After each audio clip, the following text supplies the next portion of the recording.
And we will call the meeting to order. We'll introduce our council members and our guests. Yeah,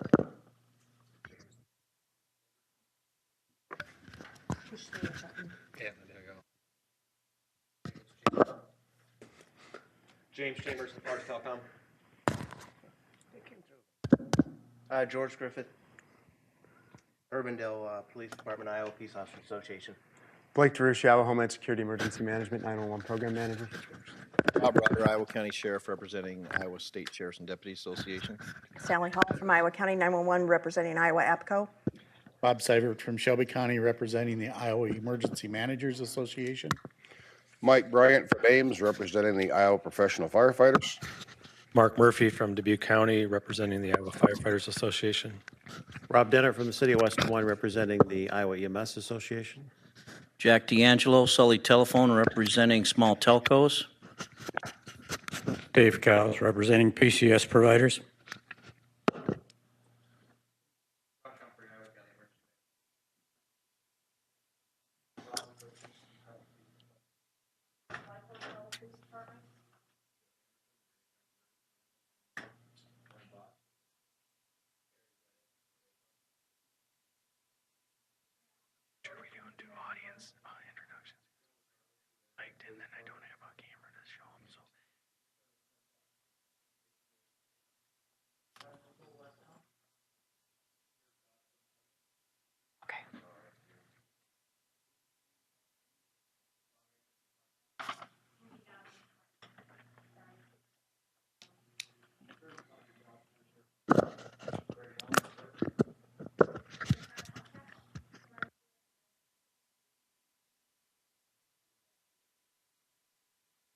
Okay, thank you.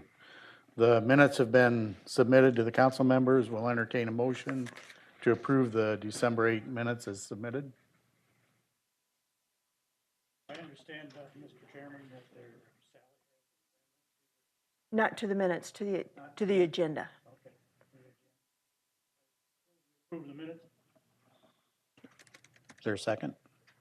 Second. Those in favor say aye. Aye. Those opposed say no. Motion carried. We'll entertain a motion to approve the agenda. I would like to add, in addition to our agenda today, where you want to put this, Mr. Seivert, under items for discussion. And this is a request for Iowa APCO, Iowa NENA, requesting for funding. I'll make a motion to. Motion to amend the agenda. Is there a second? Those in favor say aye. Aye. Those opposed say no. Motion carried. Blake? Thank you. A few mundane, routine items before we get to the real meat and potatoes of what a lot of people want to talk about today. First things first, we've had a number of text to 911 migrations get scheduled. Currently, there's 13 PSAPs in the state that are capable of receiving text to 911. A good number of those are now the integrated method over the call taker screen.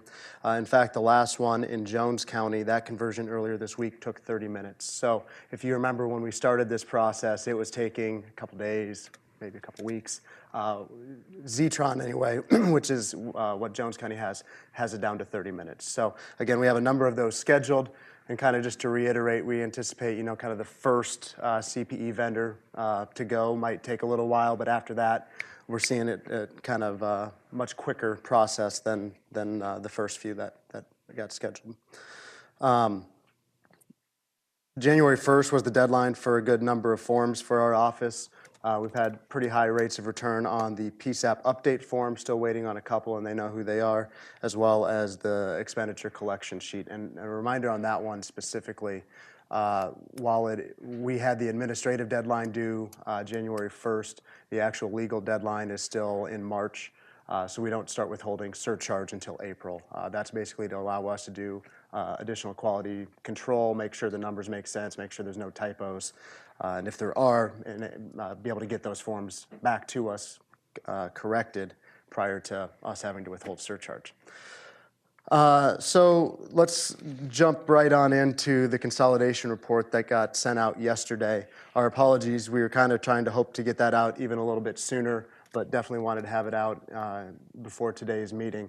Sean, can you put the executive summary on the screen?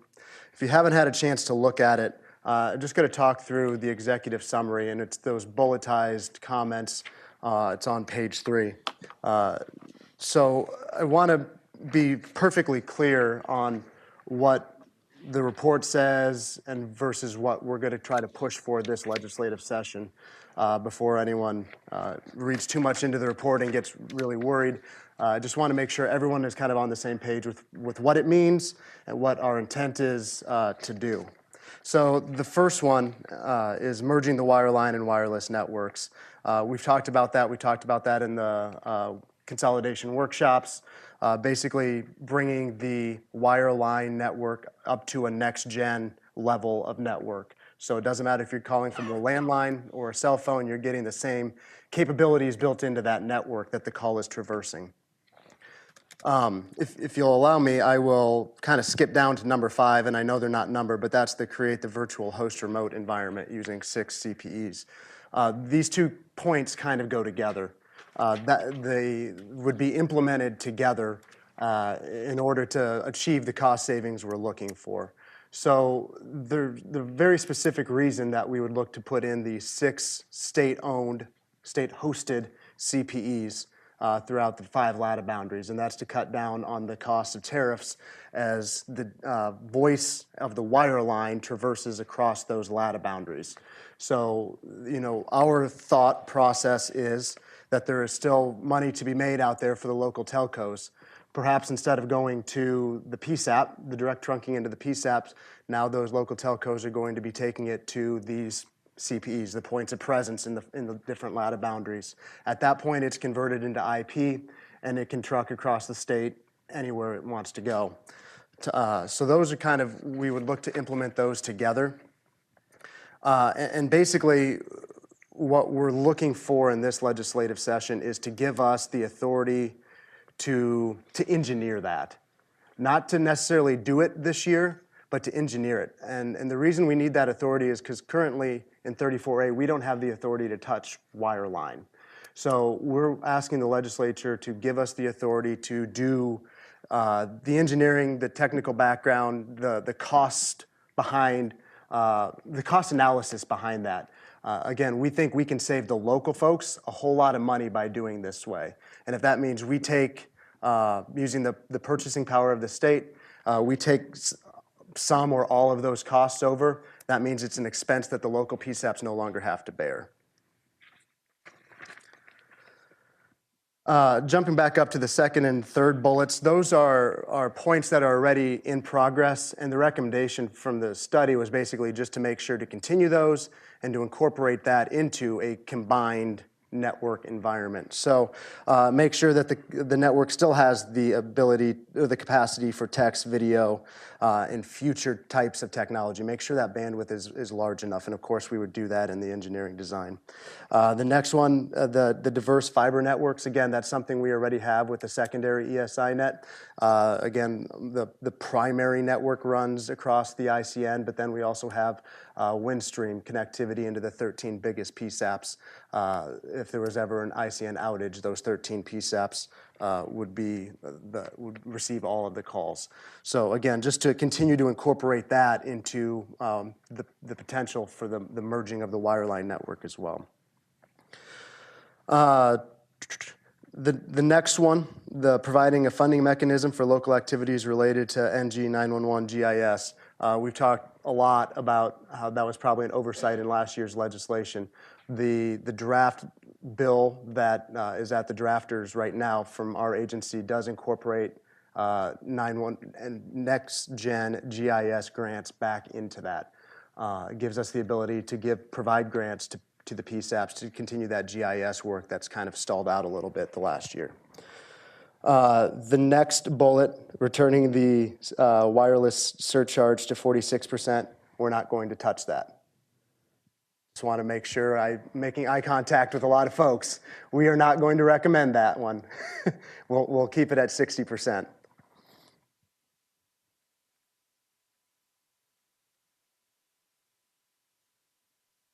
The establishing a funding structure based on system costs, that's basically, also what we're asking for in this legislative session is the ability to analyze exactly what those costs are going to be. And again, if we can take those over, that's a dollar or, multiple dollars that then a local PSAP doesn't have to spend. And analyzing that new the new type of cost structure and recurring costs, non-recurring costs, and who's responsible for them. The $200,000 consolidation grant for physical consolidation only, that is one that we will be recommending. The reason for that is primarily because we will be, hopefully, implementing the virtual consolidation environment ourselves. It also gets down to the fact that, while radios are an eligible cost, we're not running a radio program. So it kind of eliminates that nebulous area if radios are virtual consolidation or not. So physical only would be that grant program going forward. And then the bottom bullet's fairly generic, and it just kind of covers, you have to have the legal authority to do everything we're talking about. So that kind of sums up the entire report. It's about 43 pages. The executive summary is a good read. If you really want to get in depth, there are a lot of technical designs in the back.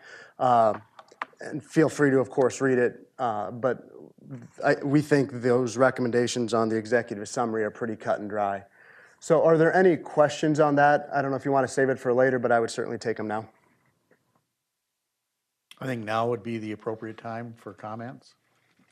Have you settled on any of the locations for the 6 No. CPE equipment? Not at all. Other than, like I said, the 5 latitude boundaries and then probably an extra redundant one in central Iowa, but we haven't even come close to establishing where those would be.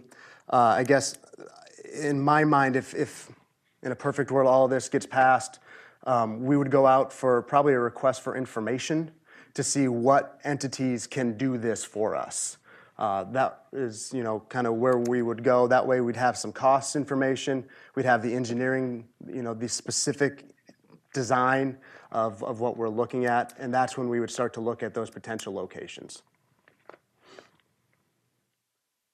Again, the idea is we are not advocating closing any doors. If the locals want to close doors, we'll help you.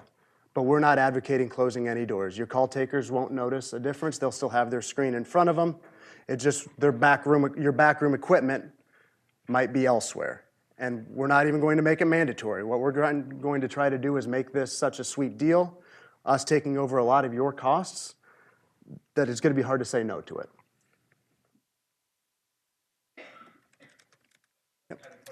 I think you got to come up to the podium.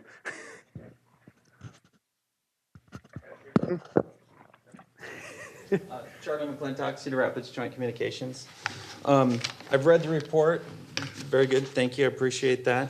Do you have the capability of bringing up page 27? I think Sean should.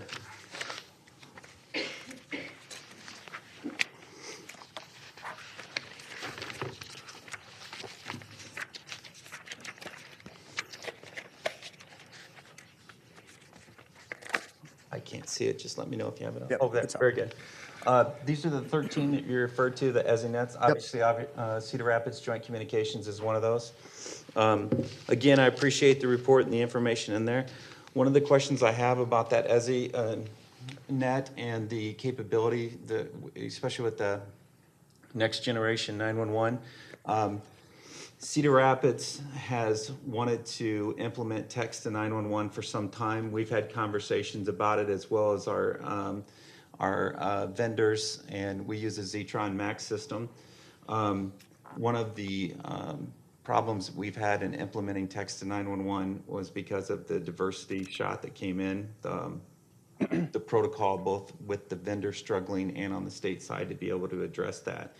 And that's not a specific problem to Cedar Rapids and our vendor. That seems to be a problem with any one of these, I believe, that has the diversity shot in it, because of how that technology changes when it goes from a single to a dual redundancy shot.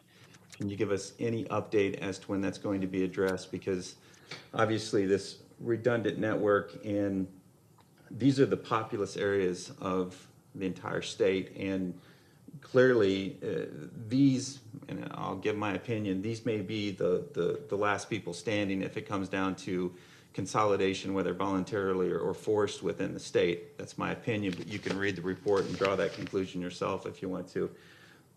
These are going to be crucial for text to 911 in an NG network. So could you comment on that or give some type of update on that? Yeah, without getting specifically into the issues and where they're at PSAP by PSAP, I would say the difference with what we're talking about is that secondary network was introduced after everything else was already plumbed, after you already had purchased your CPE.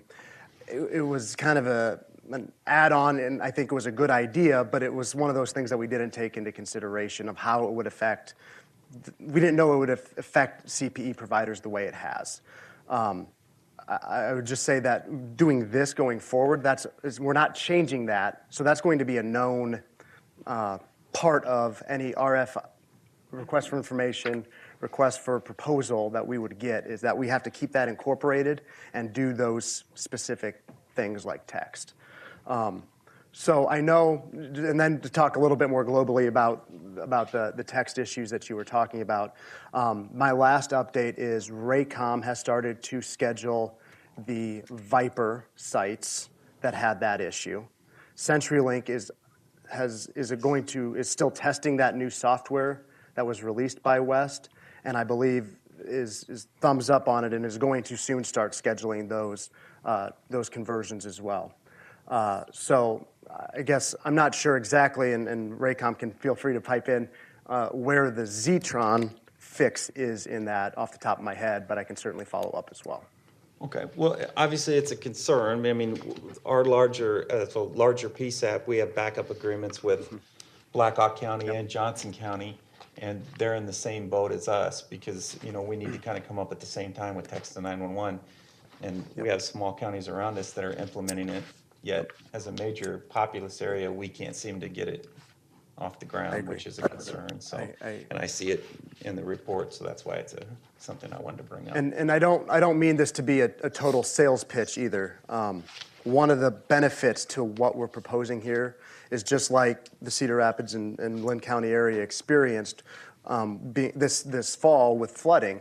With this, now both your wireline and wireless are able to be transferred anywhere in the state automatically, so you can go to any PSAP that has room and start to receive your calls just like you were sitting in your own PSAP. So now that redundancy or backup can be anywhere in the state.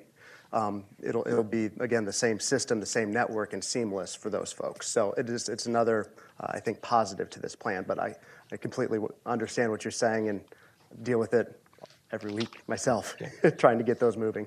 Again, our goal, plan, promise has been to get the whole state up on text 911 by the end of the fiscal year, so the end of June. Okay, all right. Thank you, and thank you, Council.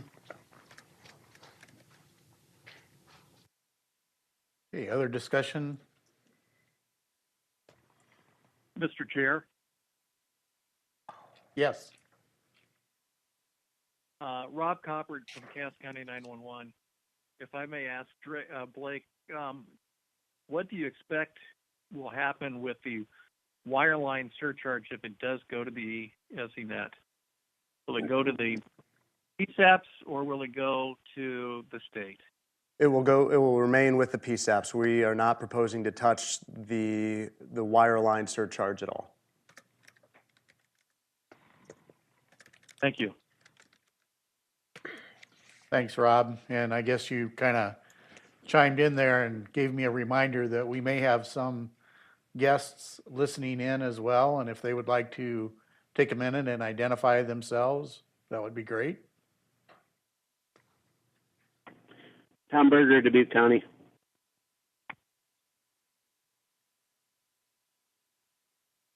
Shane Birch, Tritech Software Systems. Tim Malott, Cedar County.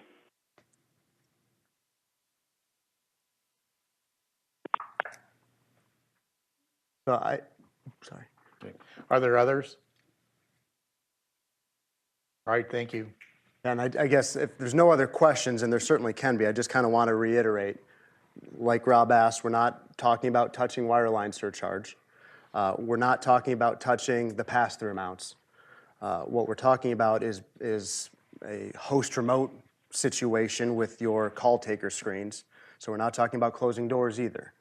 I just want to kind of make that perfectly clear with what we are and aren't talking about. I know there's been a lot of information, misinformation, confusion, and I agree some of the terminology is hard to grasp and continually changes as well. So we're not talking about doing a lot of those things that I know that folks are a little bit fearful about.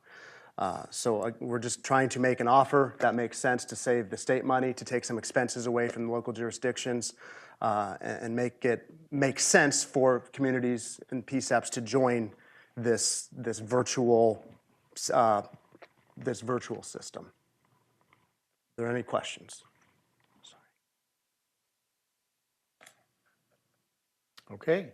I think as people read it and digest it, if you do have questions, please contact Blake in that office. The next item on the agenda will be the reports of officers, boards, standing committees. Is there any comments of interest from the technical side?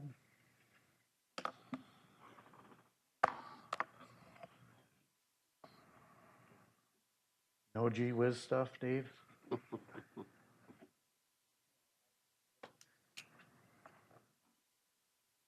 I guess the thing that appears to me that when we do this and consolidate landline and wireline, can I presume all of the landline ITCs can handle SIP?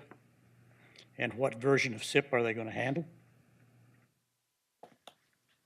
Which would enable them to transmit the IP signal to the... That's a great question. And I think that goes into some of the engineering that still has to be done. Like this is the rough draft or the rough plan, the concept.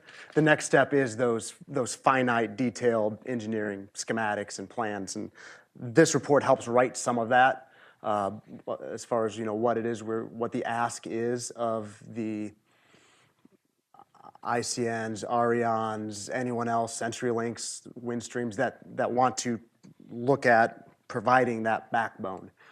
So that's definitely a thing that we need information on, but I'm not sure I know it yet. And I think one of the reasons that I'm questioning that is any time that we make a conversion to SIP or from SIP, it adds delay, and we're dealing with data. Delay is a real ugly opponent of data.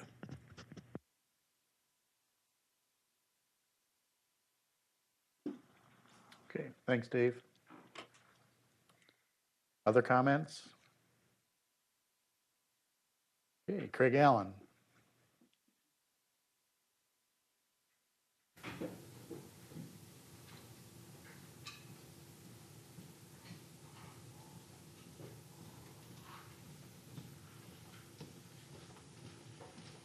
Good morning. Moving right along here.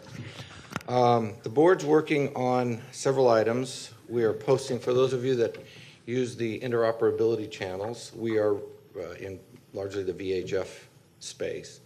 We have reposted and revised 2 meetings ago, 2012, a policy that rolled out in 2012 and was actually effective 2014. And it's been a persistent problem in getting everyone on the same page with regard to channel naming conventions and so on and so forth. So that policy has been posted. I understand that today the committee will ask that it be reposted. There are some additional changes, and that's the purpose of posting it, getting it out there so everybody gets a chance to look at it, say, hey, you missed this, or hey, we forgot that. Perfect. So hopefully this next 30 days will not have any adjustments to it, and then it will become, I assume the board will vote to do something with it probably in February. If not, if we find more revisions, we'll repost it. But the point is I want everybody to be aware that it's out there and it affects the interoperability channels. The ISSI switch, the system, the statewide platform has one ISSI switch, and that allows a system to interface with another system. The challenge without getting into too much detail is it's an extraordinarily expensive undertaking. I pretty much, for the last 6 months, have been taking on a national view of this and contacting people that have been doing it for many, many years. Some of them haven't updated their software. And we're learning that there are a lot of opportunities and a lot of challenges in trying to implement the use of an ISSI switch between systems. And here in Iowa, we have a broad array of systems that might need to be interfaced. And so who pays that cost? The board will be asked today to cut back on their budget because of the state government across the board is seeing some cuts, and the board's budget will be cut to align with that. So in the future, where would those dollars and cents come from? Does the county or local government that wants to interface and say, hey, I've got great coverage and it would work, do they pay that fee? Does the state pay the fee? Who pays for the switch? All of those things. It gets very interesting very quick. So that may or may not be an actual viable option at this time for Iowa, but that's what we're looking at. And so we've been participating with DHS. They've had a number of meetings, and there'll be at another one next week on the 29th. I guess it's a little further than a week away, but yeah, on the 29th to talk about just that again. The big, as you can imagine, and for those that work in the space, keeping your software up to date is the most critically important aspect as people buy new equipment. And so when you begin interfacing systems, if one of the two systems updates and the other one doesn't, well, there's functionality or changes that have been made to the new one and the other one doesn't update. Once one update isn't that big a deal, the second one seems to be the big one. And then for those that don't after that, it gets much more complicated. So for those that are involved with the platform, we have required that they keep their software up to date. Anything that they add to the system has to be updated simultaneously to avoid that. When you start integrating system to system, it gets a lot more complicated. And so I just want, probably too much information on that for everyone at the table, but there's some real wonderful things that we're going through, and doggone it, they come back to the dollars and cents. We'll be doing a skip review in 2017. It's been 2 years. DHS has rolled out a new one. The reason I'm bringing that up to the group is that last time many of you were able to participate, I think you'll find this one far more valuable. It will be slicker, cleaner, and far less in the weeds. Aligning it along probably 3 tracks, land mobile radio, broadband, administration, and perhaps 911 if you so choose to have that incorporated. If you remember a few years back, the 911 aspects were involved in the skip, and then they were removed because we were kind of having some trouble getting the traction and work done. So there would be up to 4 tracks, and then you look at the interoperability continuum and see where each of those tracks lays on it. And so it's much cleaner. The last topic that I wanted to bring up is just kind of a general information is for folks that are buying radios, and if you remember a few years back, we had a requirement that the board, any funding that went into the equipment had to be TDMA capable. And that's just, so the statewide platform is a TDMA network, time division access, multiple access, as opposed to frequency division, multiple access. So you basically get 2 talk paths for every single talk path in an FDMA. And why is that important? Well, when many of the people have spent a lot of money buying FDMA radios. And the dilemma is now to update to TDMA. So if they want to go outside their system and they want to go to another part of the state and have interoperability, one of 2 things happens. Either they aren't allowed interoperability because they're in the FDMA mode and they would suck up 2 talk paths and literally bring the system in that area to its knees. Or there's a cost to upgrade the radio to the capability that it has to operate TDMA when they're out in another area. And the reason I bring this up is because you folks did a really good job of getting out in front of this. The technology now is being deployed, it's being rolled out. And so as we're going to begin to bump into these problems. And so my suggestion is as you review how you handle awards and grants in the future, you may think about a TDMA mandatory in the radio as opposed to an option for it to be in the radio. is the only point I'm bringing up. Because that then would allow the full-blown knowledge of the purchaser that the radio is going to work anywhere, statewide, anywhere they go.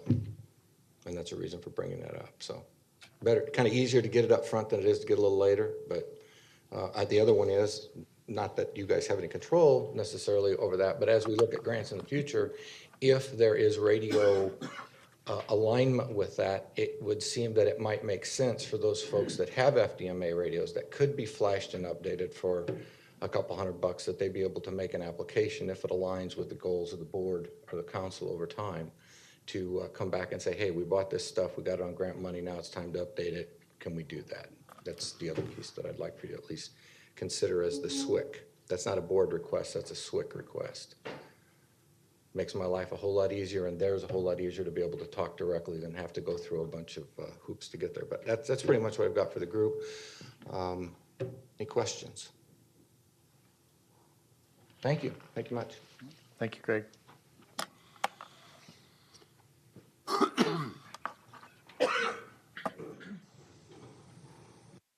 Any comments or questions for Craig now that he's left? All right, our legislative issues. Mike? Thank you, Mr. Chair. I have a couple. I think it was last meeting, we talked about having a 911 day on the Hill. Guess I don't remember exactly if we made a committee or if you and I were supposed to do that.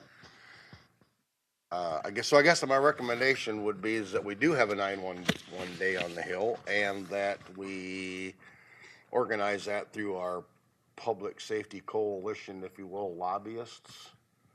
I mentioned with the firefighters, we're having one on the 23rd of February. We're having a breakfast.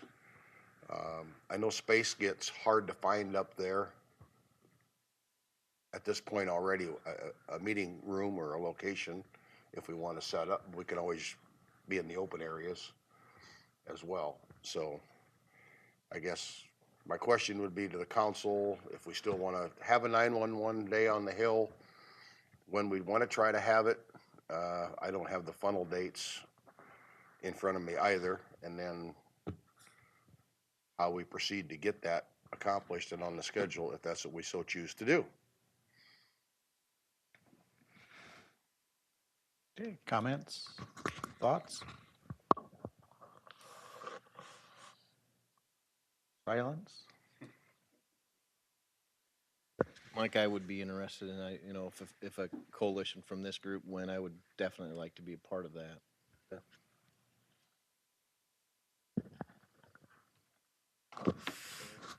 Okay. Because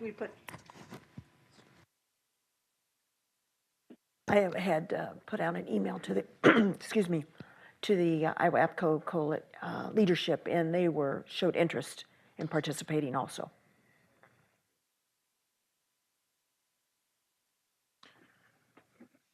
So, and I would just say that I think you guys are on the absolute right track. I touched base with John Benson, our legislative liaison, and he was going to get in touch with the APCO-NENA lobbyist to make sure that he or she was aware of how to go about doing that.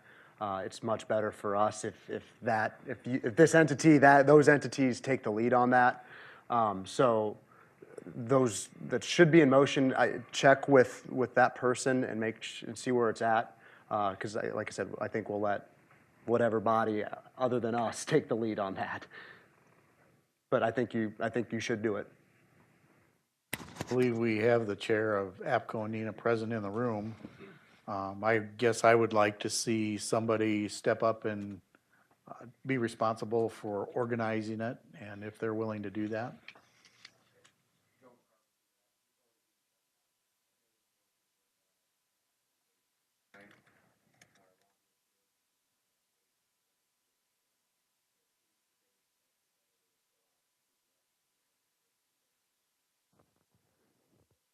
All right, perfect. Thank you.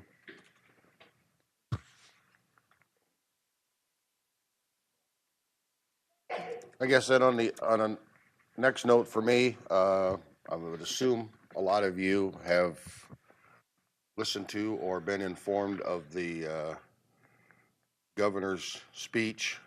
Included in there was a recommendation by the governor to use $4.1 million of the Rebuild Iowa Infrastructure Fund,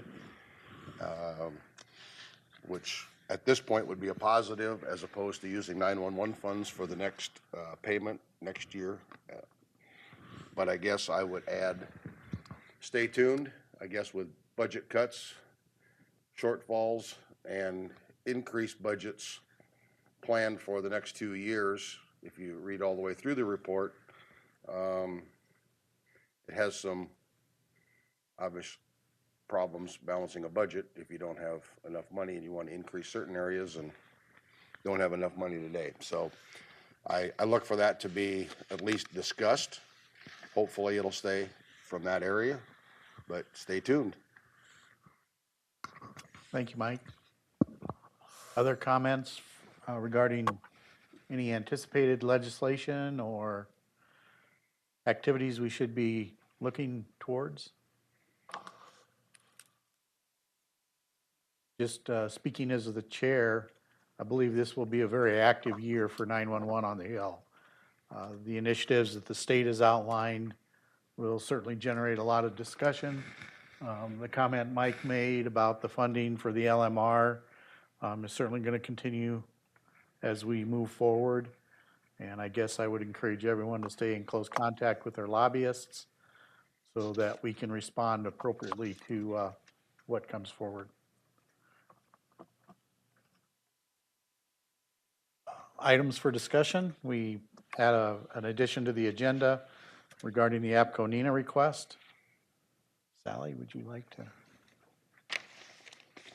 I gave everyone, passed out a sheet of kind of a summary of what we're intending. I've been contacted by the APCO leadership and would like to ask the council for funding from the $100,000 that is committed to the council. And as you can see, the section of the code is right there in that statement also. What we would like to ask for is $20,000 per year, up to $20,000 per year.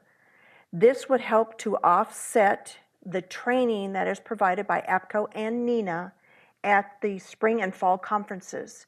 So actually we're talking about 4 days of conferences. One, for APCO and for both spring and fall, and NINA spring and fall.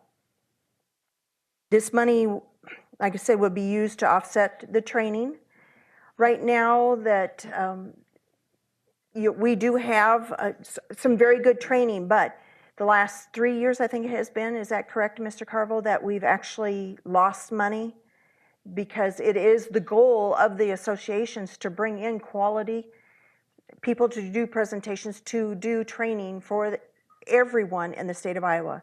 This would affect all 99 counties, every 911 center, every 911 personnel in the state of Iowa, because this training is open to everyone. For instance, well, like the Gordon Graham, and he is a magnificent speaker. His costs alone are over $5,000.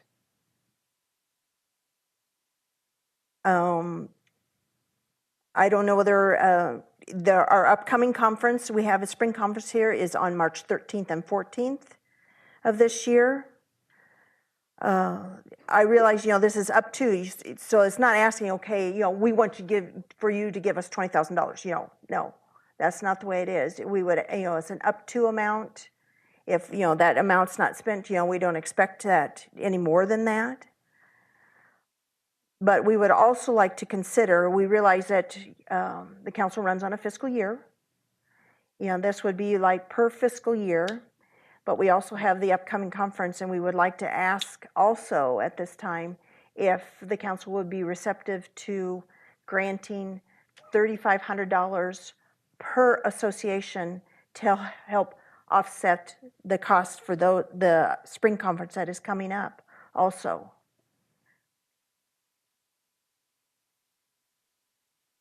The benefits, again, this is, training that is provided across the state for everybody, all 911 personnel, all 99 counties.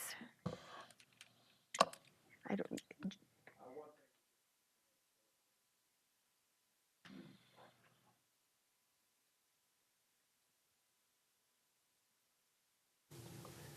Joe McCarville, Iowa APCO President. Thank you, Council. One thing to clarify, Sally, is the intent of asking for that money is just to cover speaker costs. We're not asking the 911 Council to assist and pay for venue, to pay for food, to pay for anything. Our associations will continue to pay for that. So when we ask for up to $10,000, don't think the goal is to come to the 911 Council and say, well, we want all of it because we spent more than $10,000. The goal, if a motion were to be made, would be to help offset just the cost of the speaker or the trainers that are speaking at the conferences and educating all of the attendees throughout the state of Iowa. and another thing, Ms. Bob, that also it'll help defray for us, the associations, of having to increase the registration fees also to bring in the quality speakers like that. Because the more you increase the registration fees, the less participation that you have. We feel if we can maintain the level of registration fees, the participation levels will increase, and also we feel that the membership in the associations will also increase. Thank you, Sally. I believe that's a very good proposal. If I understand it right, the council would be making a recommendation to the 911 program manager for the expenditure of $3,500 this year for the March conferences, and that's per association. Yes. And then in future years, an amount not to exceed $20,000 from that particular fund to support those conferences. Is that correct? Speaker fees. Speaker fee. And is that, Blake, do you feel that's within the scope of the use of the funds? Yeah, I think it's within the scope. A couple things I want to talk about or bring up. And thank you for this, for bringing it up. It helps to be able to make this decision not in a vacuum and with input. One thing, and maybe we need a little bit more policy behind it. What I don't think we want to get into is where a single PSAP manager, supervisor starts coming to the council on a regular basis for use of this money for their own training. Because when you read it, that's fair game. I think there needs to be some policy behind it, that it needs to be group training or benefit multiple entities, people, supervisors. And then just, again, keep in mind that we're using this for GIS training that's upcoming that, again, will benefit the entire community. We're using it for text to 911 public education, which, again, will benefit the entire community and the public. Neither of those is going to approach the $100,000. And let's spend the money. By all means, let's spend the money. It didn't probably look very good last year when we didn't spend very much of the money. We just have to be a little bit cognizant of what we are, what's going out the door. And I know we're all fiscally responsible, so it's not an issue, but just something to keep in the back of our minds. Okay. I believe the council should probably make a motion on those recommendations. We can get them in the minutes.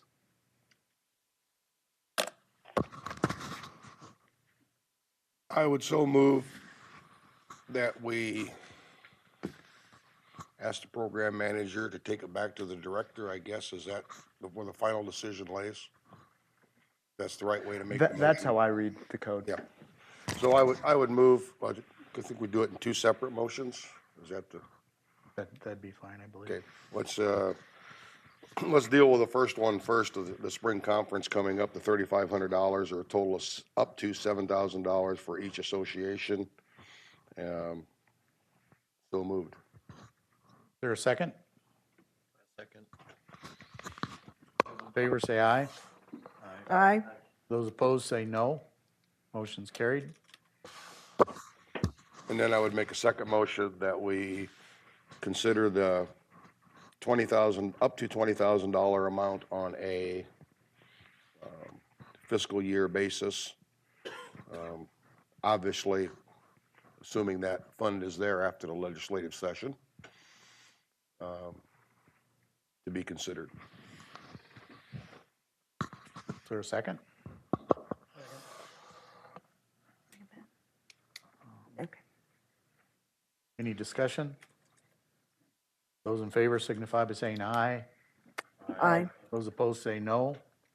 Motion's carried.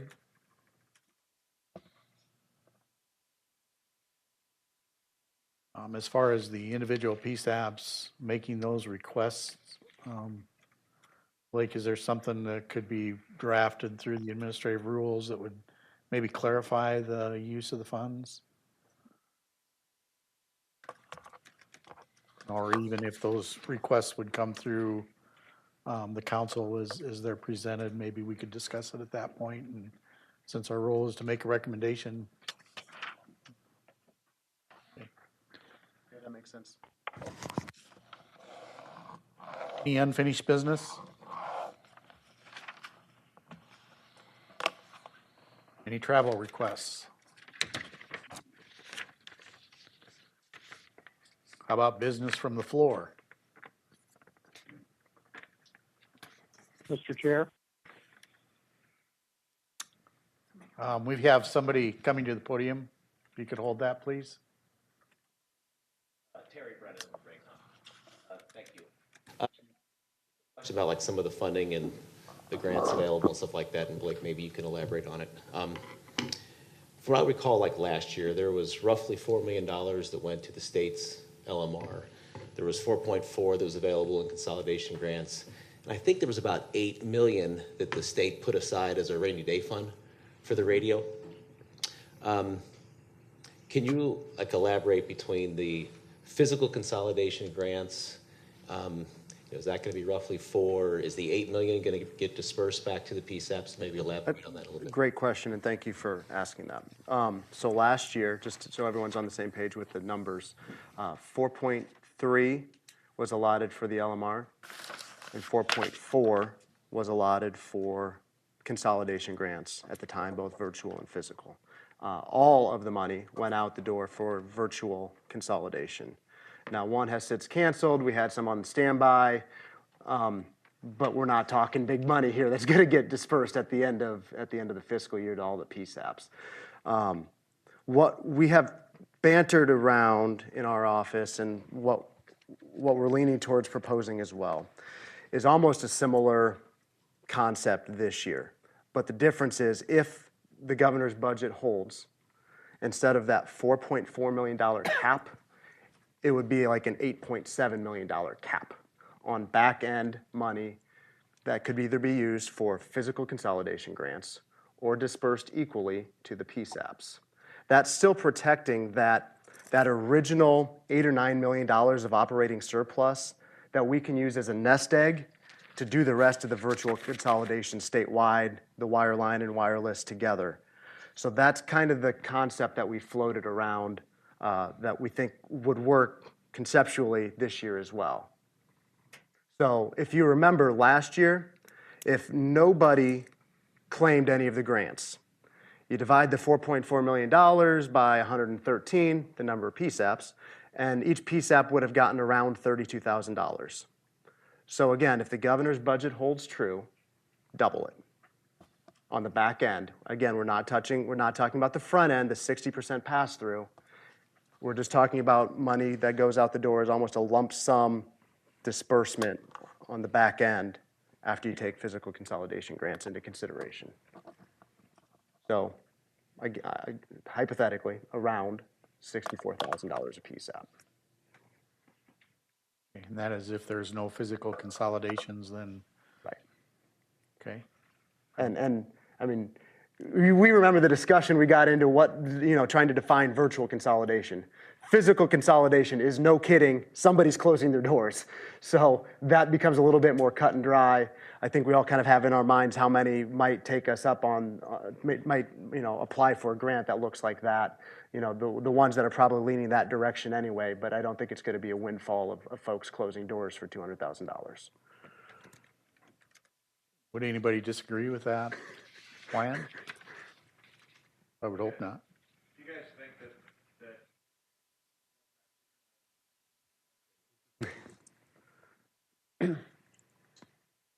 Josh Humphreys, Iowa County.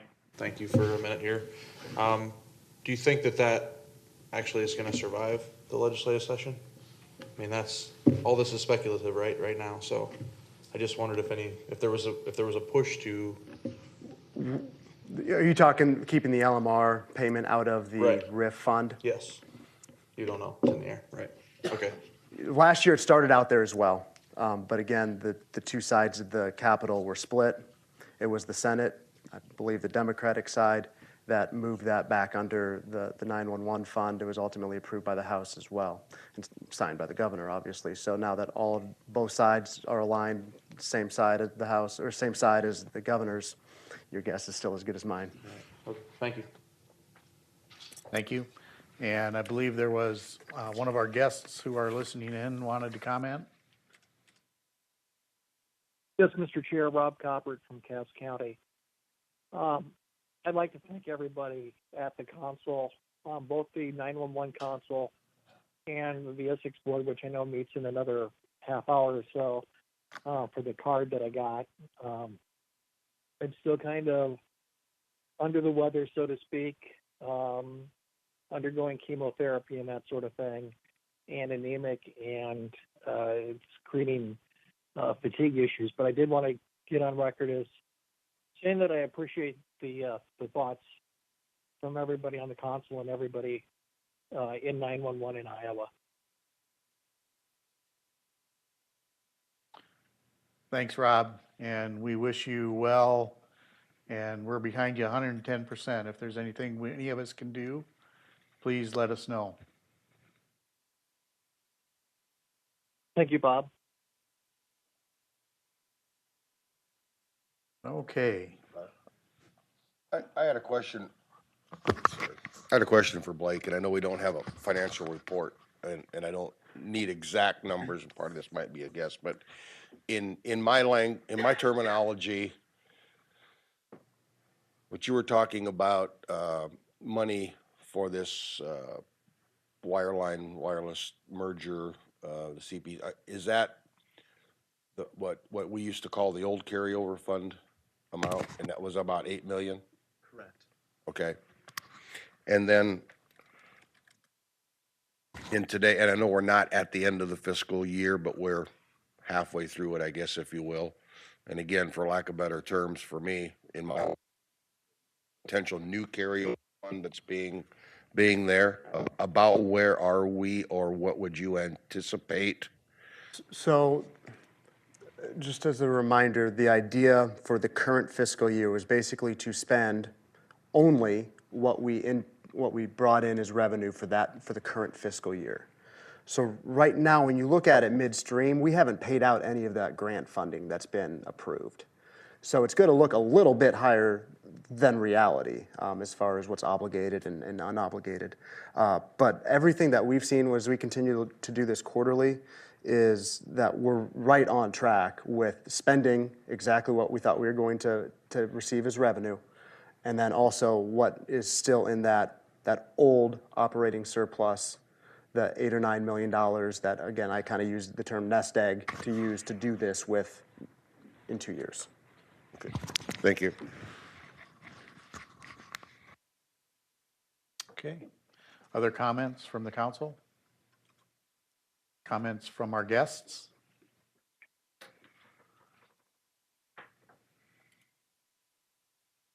Okay, our next meeting is scheduled for February 9 at this location. We can entertain a motion to adjourn. Is there a second? Those in favor say aye. Aye. Those opposed say no, and we'll stay here forever. Meeting is adjourned. Thank you.